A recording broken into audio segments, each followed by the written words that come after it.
Bom dia a todos. Primeiramente, eu gostaria de parabenizar e agradecer ao Dr. Rodrigo Vasconcelos, agradecer pela oportunidade, parabenizar pela excelência do congresso, do curso, e parabenizar todos os palestrantes, que eu acho que o nível está altíssimo, eu já aprendi bastante coisa, e com certeza, segunda-feira, vamos discutir bastante lá na Santa Casa. Gostaria de agradecer ao professor Thiago Fukuda, vocês já viram aí o quanto genial ele é sempre um prazer aí estar trabalhando com ele, é um prazer ser amigo dele, e gostaria de agradecer também à professora Nilza, nossa chefe lá na reabilitação, chefe da fisioterapia da Santa Casa, que permite aí tudo aí que a gente consegue fazer com um pouco recurso que a gente tem. Quando eu recebi esse tema, é um tema que realmente eu gosto de falar, na Jornada Leonesa eu falei exatamente desse tema, e, na minha opinião, das reabilitações pós-cirúrgicas aí do joelho é a mais complicada e é onde eu tenho alguns maus resultados, vários bons resultados, mas a ideia aqui é sempre muito desafiador. Então, na verdade, eu vou levantar alguns tópicos aqui que eu acho interessante a gente estar discutindo. O ligamento cruzado posterior, a gente sabe que ele é o principal responsável pela estabilização da translação posterior da tíbia. Ele é dividido em dois feixes biomecanicamente, né? Enquanto que o LCA é o anteromedial, no LCP é o anterolateral e o posteromedial. E a gente sabe que esses dois feixes eles são fundamentais para essa estabilização do joelho. O ligamento cruzado posterior ele é considerado o principal estabilizador do joelho.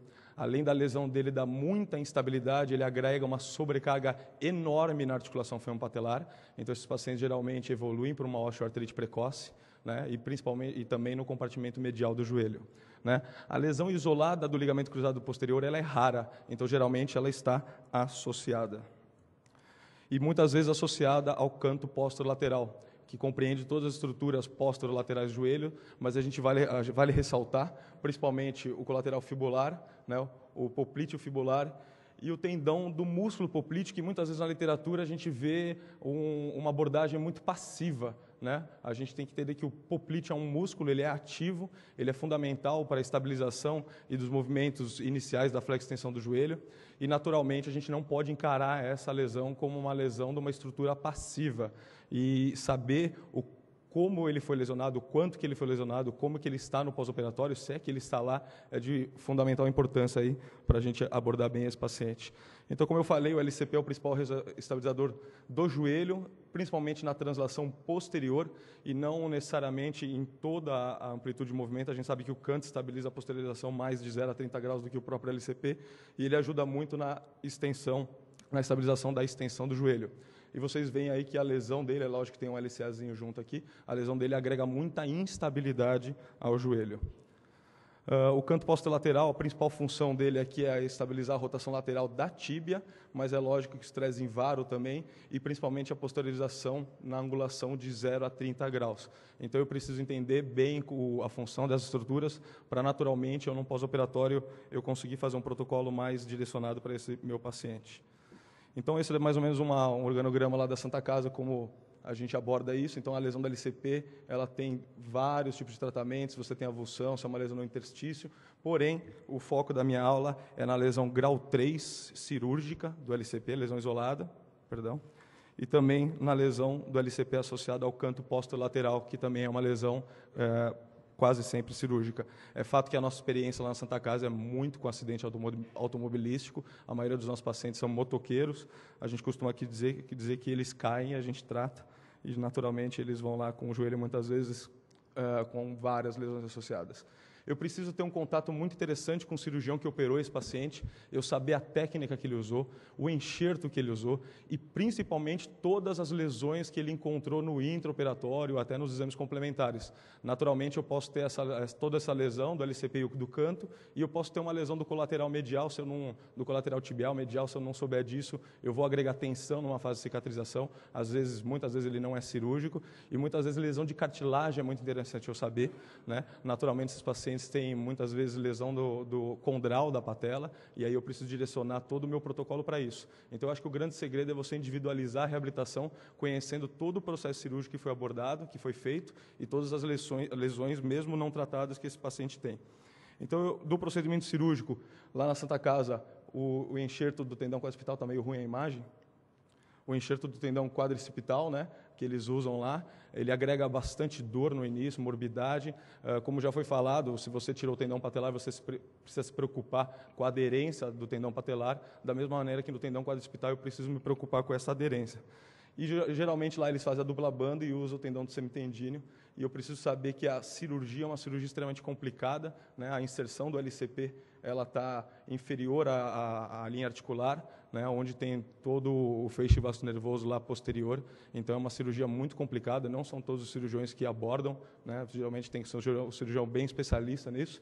E eu preciso confiar e ele precisa me dizer se a cirurgia dele realmente ficou satisfatória. Muitas vezes ele entra para fazer a cirurgia e ele não tem o sucesso esperado, isso algumas vezes acontece, e o meu protocolo tem que mudar em relação à dificuldade que ele teve no intraoperatório. Naturalmente, agrega instabilidade. Esse aqui é um artrômetro lá que a gente usa na Santa Casa, é um rolímetro, né? Então a gente consegue aferir a instabilidade. Esse é o joelho lesionado, a tíbia está posterior, eu posiciono, é a forma que eu faço com o rolímetro, eu posiciono o rolímetro, depois eu vou por uma embrução e eu só encosto o rolímetro. Na hora que eu encostei, como a tíbia está mais anterior, ela empurra essa barrinha aqui para frente, e aqui eu quantifico através de uma visualização de quantos milímetros anteriorizou.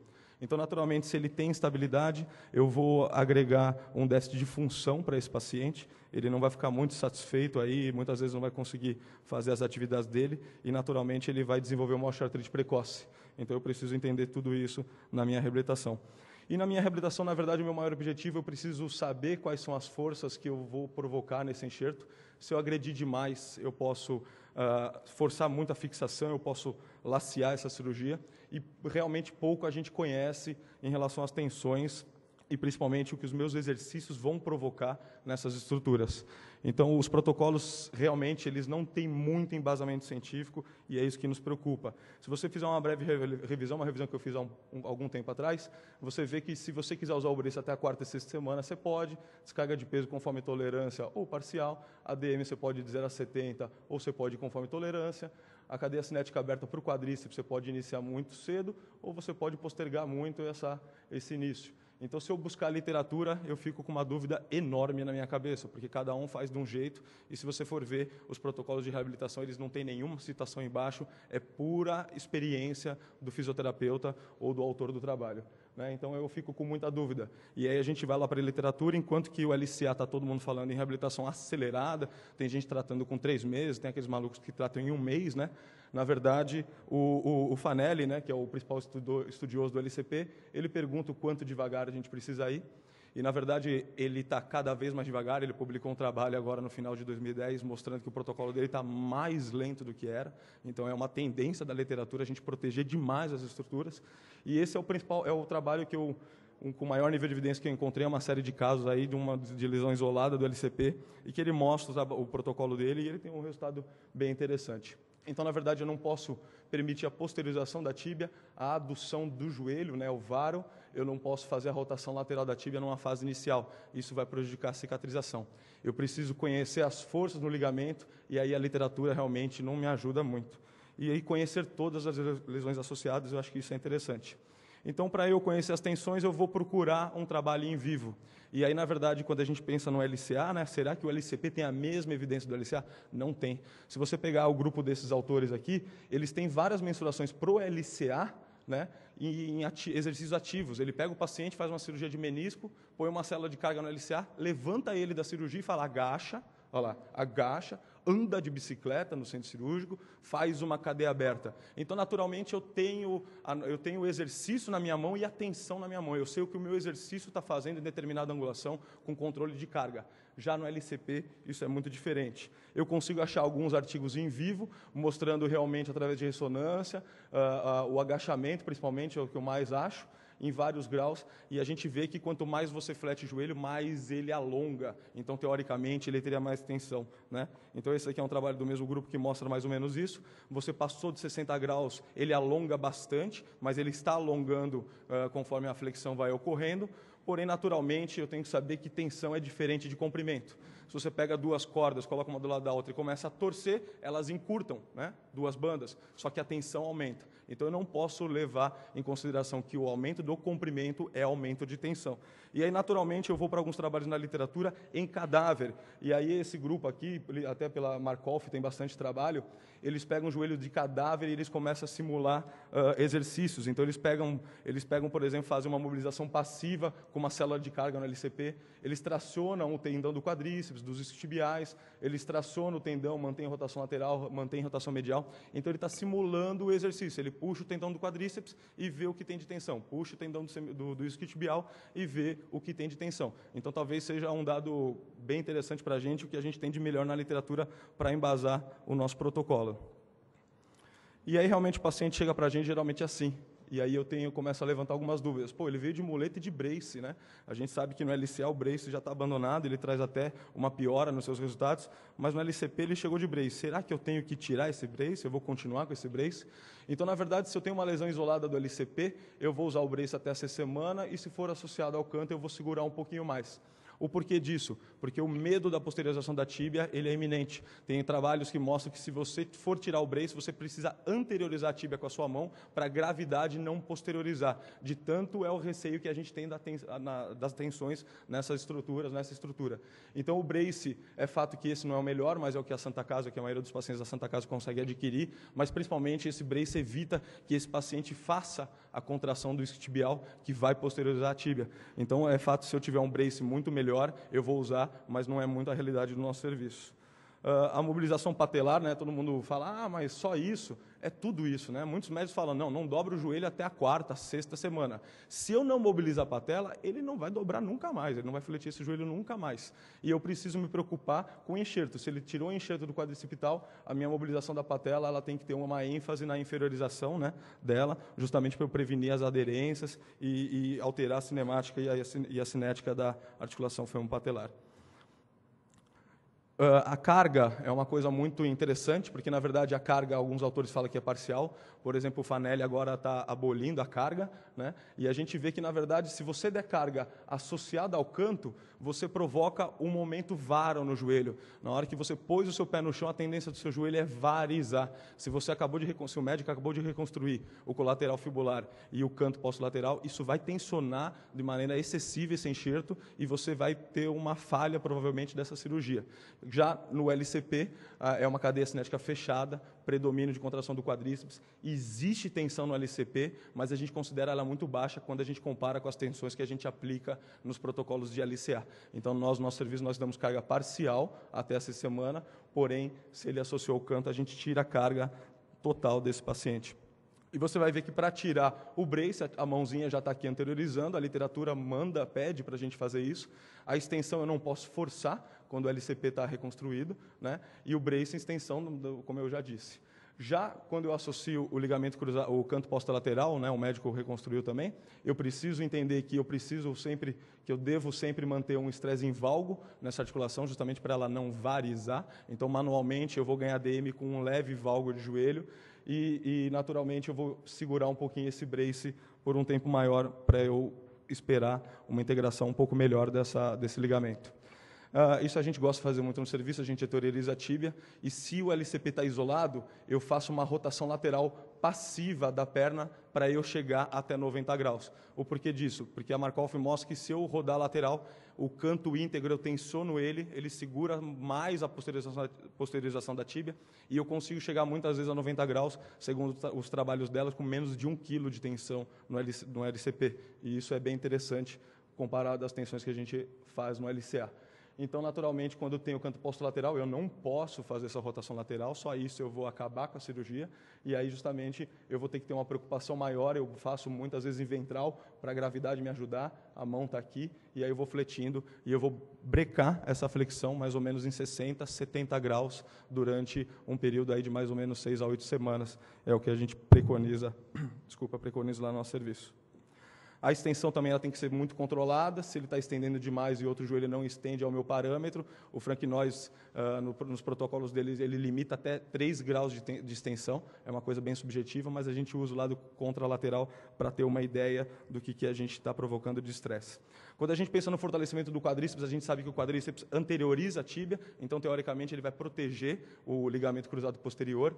Porém, os exercícios de cadeia cinética fechada, né, eles têm a força de compressão, minimiza o cisalhamento, a contração do quadríceps é predominante, e na angulação de 0 a 60 graus, a translação da tíbia é anterior. Porém, se eu passar de 70 graus, a translação da tíbia é posterior, mesmo com a contração do quadríceps, pela alteração do eixo. Então, naturalmente, é um exercício que eu posso fazer no início. Segunda semana é fato se tudo for de acordo, né? Mas eu tenho uma ativação do isquiotibial. O isquiotibial é um músculo que posterioriza a tíbia e que eu vou evitar a contração isolada dele por muito tempo. Mas já na cadeia cinética fechada, por mais que ele contraia junto com o quadríceps, ele não é predominante e a própria angulação faz uma anteriorização da tíbia. E existe tensão no LCP, mas ela é considerada muito pequena. Então eu posso trabalhar nessa amplitude, eu até respeito a fêmur patelar, se eu quiser fletir um pouco menos eu posso ir para proteger mais.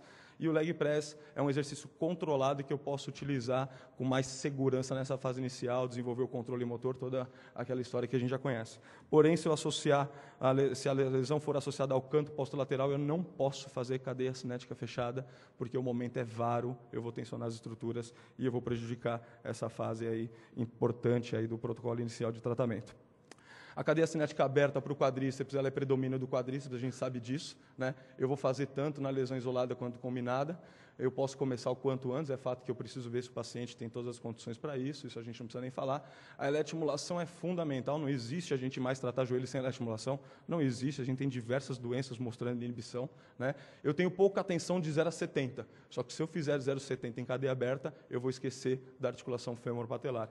Então, no nosso serviço, a gente gosta muito de respeitar a área de contato, a gente conhece resultante, conhece torque. Se eu respeito a área de contato e respeito o LCP, vai me sobrar uma angulação no máximo de 70 a 45 graus. Fazer uma isotonia aí no nosso conceito não é muito válido, é uma angulação muito pequena. A gente acaba usando isometrias nesses vários ângulos, associado à eletroestimulação, para principalmente recrutar o quadríceps, que a gente sabe que ele está inibido. O seu paciente quer contrair e ele não vai. Usa uma eletroestimulação, uma contração passiva, vamos chamar assim, uma contração externa, que associada à contração dele vai ser interessante. Então, muitas vezes a gente trava ele aqui na cadeira extensora, com um cinto de Mulligan, né, um cinto qualquer, e, naturalmente, com a eletroestimulação aqui, ele vai fazer uma isometria em vários ângulos para eu cada vez mais ativar essa musculatura e, na hora que o protocolo permitir, eu vou liberando essa angulação. Isotônico de isquiotibial. Tem trabalhos que esperam 16 semanas para contrair o isquiotibial, para fazer qualquer exercício de isquiotibial. Tem trabalhos que esperam 20 semanas. Né? E é fato, por quê? Porque o isotônico ou o isométrico isquiotibial, eu vou posteriorizar a tíbia. Lá no nosso serviço, a gente gosta de esperar até a 8ª semana, né? Que a gente já tem uma confiança aí, talvez, na fixação, né? Nem tanto na integração e maturação do enxerto. E eu sempre faço uma rotação lateral passiva. Eu fico lá acompanhando o movimento, porque o canto está íntegro e eu posso segurar essas tensões no canto. Mas a partir do momento que o canto não está íntegro, eu vou esperar um pouco mais e aí eu fico muito receoso com qualquer exercício que eu vou fazer de isquiotibial nesse nosso paciente. O glúteo médio é um músculo extremamente importante para esse paciente, né? É fato que se eu trabalhar com uma carga distal, eu vou fazer um momento varo, um momento adutor nesse joelho. É lógico que a gravidade já está fazendo, mas eu consigo no LCP isolado fazer isso de maneira precoce. Já no LCP associado ao canto, é praticamente impossível fazer isso. Na verdade, é possível, mas esse exercício na lateral ele é contraindicado, justamente porque a gravidade e o peso vai forçar o joelho dele em adução, estresse em varo, e eu vou tensionar todas as estruturas. E aí sim, é muito interessante eu trabalhar o glúteo médio dele. Porque, como o professor Fukuda brilhantemente apresentou hoje, o professor Powers mostrou para a gente, e até conversando com a professora Débora, a professora Lilian, a gente começa a entender que o tronco é muito importante, né? Às vezes a gente olha para o quadril, olha para o joelho, e, na verdade, o Trendelenburg, fraqueza do glúteo médio, nada mais é do que uma adução em cadeia fechada, assim como a antiversão e retroversão da pelve não existe, né? O movimento está no quadril. A força de reação do solo, que ela já é medial, ela vai mais para medial. E, naturalmente, se ela vai mais para medial, o momento no meu joelho é adutor, a força no meu joelho é em varo. E o valgo dinâmico só ocorre se o tronco que está aqui, no Trendelenburg clássico, ele compensar. E, naturalmente, o treino Lembrug compensado é o mais clássico que existe, né? É o mais normal no nosso dia a dia. Aquele treino Lembrug clássico, que a pelve cai e o tronco inclínica, é muito, não que seja raro, mas é em menor quantidade que você vê isso na prática clínica. A maioria dos pacientes tem tronco para compensar, para voltar com o olhar no horizonte. Então, a fraqueza do glúteo médio é momento adutor, a compressão é medial e a força é em varo. Se compensar, é valgo dinâmico. Então, a gente brinca, né? A gente faz um termo chamado varo dinâmico, só para brincar um pouquinho, mas a força é em varo na articulação. Isso é interessante a gente saber. Então, eu preciso do glúteo médio muito bom para evitar essa força em varo. E, com certeza, se o glúteo médio está muito bom, eu preciso alguém, ou se o glúteo médio não está muito bom, eu preciso que alguém ajude ele, né? Se a força é em varo e você compensa, vira valgo, eu vou ensinar o meu paciente, esse sim eu ensino a compensar. O da fêmur patelar, o meu core não tem que ser bilateral, não tem que ser aquela coisa preventiva. Ela é tratamento e eu preciso entender o que está acontecendo. Então, transverso do abdômen, lógico, multífido, toda aquela estabilização segmentar que o pessoal da Austrália, lá o Rodgers, vem mostrando para a gente há algum tempo. E eu vou fazer um core favorecendo a compensação. Eu quero que esse paciente compense o mais rápido possível, porque na hora que o tronco dele compensar, o vetor, a força de reação do solo começa a voltar para o centro do joelho, eu perco aquele momento adutor, aquela força em varo e ela vai vindo para mais valgo. É fato que eu não posso passar do ponto, porque naturalmente ele vai começar a valgizar e ele já vai ter dor anterior, e você vai só acelerar esse processo. A corrida, a gente posterga bastante, realmente, o protocolo é muito mais desacelerado, é um protocolo mais lento, a gente tem muito receio de colocar as tensões enquanto esse ligamento não está bem integrado, bem maturado, né? E o brace funcional não é a realidade do nosso serviço, mas volta e meia a gente vê um lá, e aí a literatura mostra que a gente pode e até deve usar esse brace aí numa fase de meio termo, vamos dizer assim, de tratamento. Então, eu posso associar uma estabilização externa para minimizar as tensões. Não é muito a nossa realidade, mas volta e meia alguém consegue comprar, é um brace relativamente caro, os nossos pacientes não têm o perfil. Então, é algo interessante aí para, se tivesse recurso na mão, eu realmente usaria. O retorno ao esporte é interrogação. Muitas vezes a gente vem aqui falar e só tem resultado maravilhoso, né? No LCP, canto, luxação de joelhos, os resultados não são sempre maravilhosos. Então, eu posso até interrogar, porque a reabilitação para o esporte tem paciente que não consegue retornar. Muitos pacientes lá na Santa Casa, eles demoram algum tempo para operar, lógico que vocês entendem por quê, né? E com isso ele desenvolve muitas outras lesões associadas que vão limitar esse retorno. Se eu estiver passando tempo, por favor, me avise. Eu não estou com cronômetro. Então, alguns esportes é fato que ele vai voltar mesmo, né? Não está usando o joelho, mas outros esportes talvez ele não vai conseguir voltar. Isso realmente já avisou. Isso realmente é muito individual, né? Como critério de alta todo mundo já falou, mas é fato que o dinamômetro é importante, medir a força. Eu não falei de propriocepção, mas todo mundo sabe que tem que fazer todo treino sensório motor, tudo isso.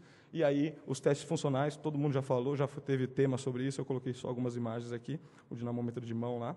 Né? Diversos protocolos empíricos é a consideração, né? Conhecer as lesões associadas, isso para mim é extremamente importante. A gente não sabe o que os exercícios fazem, a gente precisa tentar entender isso, a literatura vai nos mostrando aos poucos, e os trabalhos em cadáveres é o que eu me baseio. Falta de conhecimento leva a medo excessivo. A fase inicial é um movimento crucial, o entendimento da biomecânica e do sinergismo é fundamental. Eu gostaria de agradecer, eu digo que quando vocês olham eu e minha esposa aqui, na verdade vocês não estão vendo tudo, porque agora nós seremos 3, né?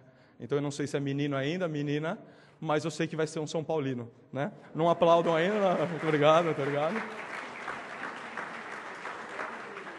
O professor Fukuda enrolou, e eu já passei do tempo, desculpa, mas eu queria convidá-los todos para nosso evento que vai ser na Santa Casa, um evento que a gente vai juntar joelho e quadril em um congresso. É difícil a gente ver um congresso falando de quadril na fisioterapia, e a gente está vendo que o quadril é extremamente fundamental para qualquer reabilitação. Vamos trazer aí, o professor Fukuda conseguiu o Rob Roy Martin, a Sara Piva, nossos palestrantes internacionais, e vários dos melhores fisioterapeutas do Brasil vão estar lá para a gente estar discutindo. Tá ok? Convido a todos aqui o site, tudo mais. Eu gostaria de agradecer em nome da Santa Casa, e muito obrigado, Rodrigo, mais uma vez.